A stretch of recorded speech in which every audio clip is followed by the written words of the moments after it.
Master Xandar had decided to abandon his people ventured on the distant island. The boy's heart was fractured, useless, but his heart was saved when a new heart found Ventus and helped him fill the void.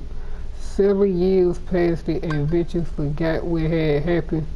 He had found a new home in the land of departure, a sacred ground defended by a long line of Keyblade masters.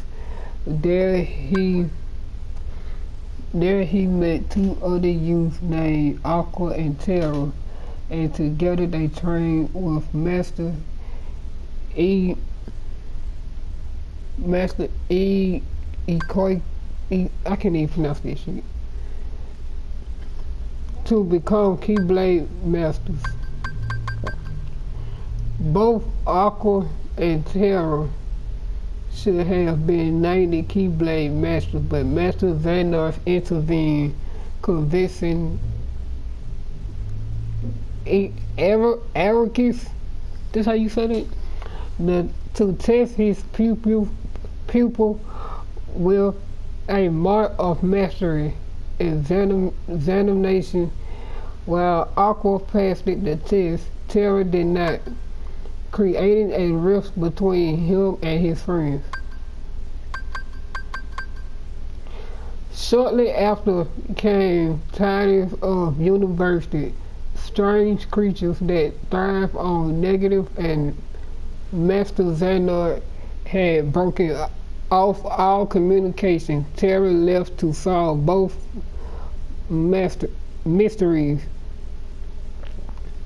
Ventus ran away to be with his friends. As for Aqua, Arrakis tasked her with keeping Terra under surveillance and bringing Ventus home as soon as possible. Their journey begun. During Terra's travel, Master Xandar witted away at the young man's thesis,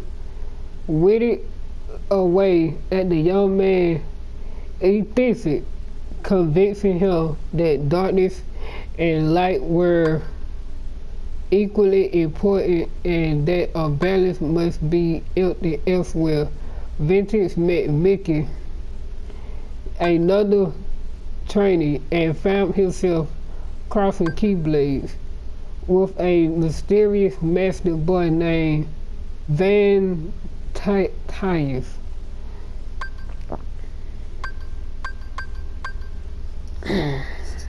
The three friends were reunited in Raiden Garden, but too much had changed. Terra felt betrayed by Equate and Aqua and retreated deeper into Xandar's clutches. Ventus sided with Terra and ran off again, and Aqua was left to deal with a mixture of guilt, concern, and love.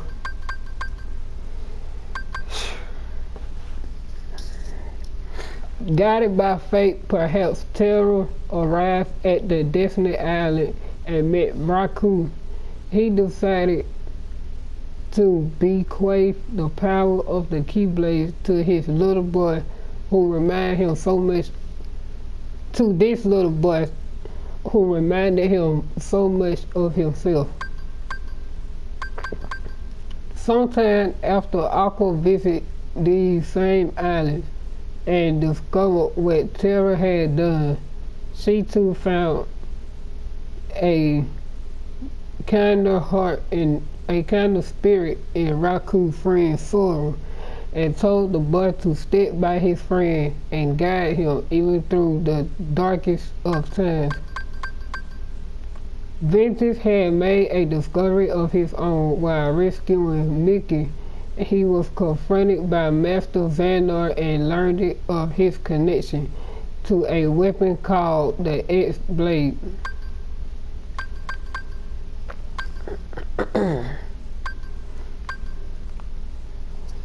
Ventus returned to Master Ericus in search of answers about his past, but the truth was a disaster waiting to happen, and Master Ericus had no choice but to lock his pupil's heart away to keep that disaster contained. Terror arrived just in the nick of time and battled his master to protect his friend. But this was exactly what Master Xehanort had hoped it.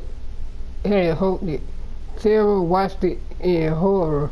His new mentor struck the weakened Ericus down. He had been fooled. Oh yeah, let me take a quick break real quick.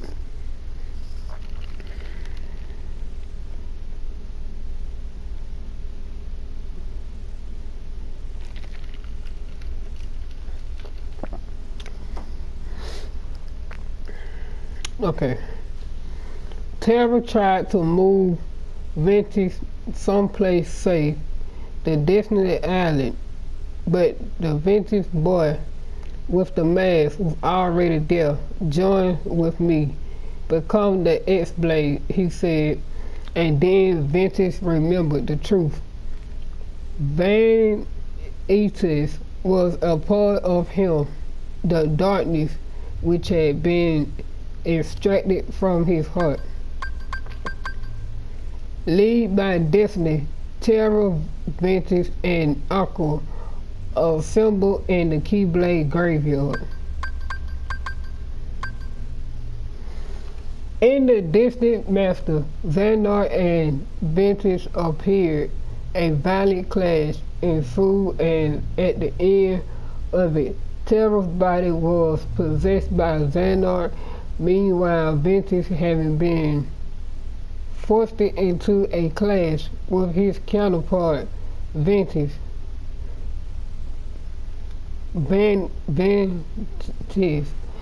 chose the destruction of them both to prevent the X-Blade from being forced.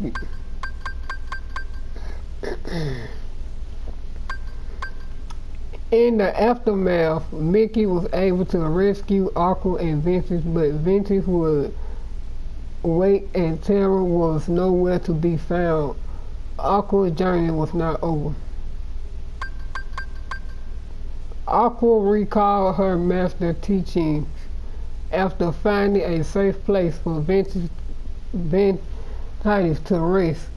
She locked the land of the Patcher, which would eventually come to be known as Castle Oblivion. That sounds familiar. Ventus' heart had been nearly snuffed out, so he retreated to the safest of Sora's heart, the same new heart that had saved him once before. Aqua found and confronted Xehanort, who had possessed Terra's body. After a long fight, Aqua dove into the darkness and sacrificed herself to usher Terra back to the realm of light. Aqua wandered the realm of darkness for a decade before meeting a stranger there. This stranger told her about a certain boy who had become the savior of all worlds. When Aqua heard the boy's name, terror filled in her eyes, and her face beamed with hope. Okay, that was it. Okay.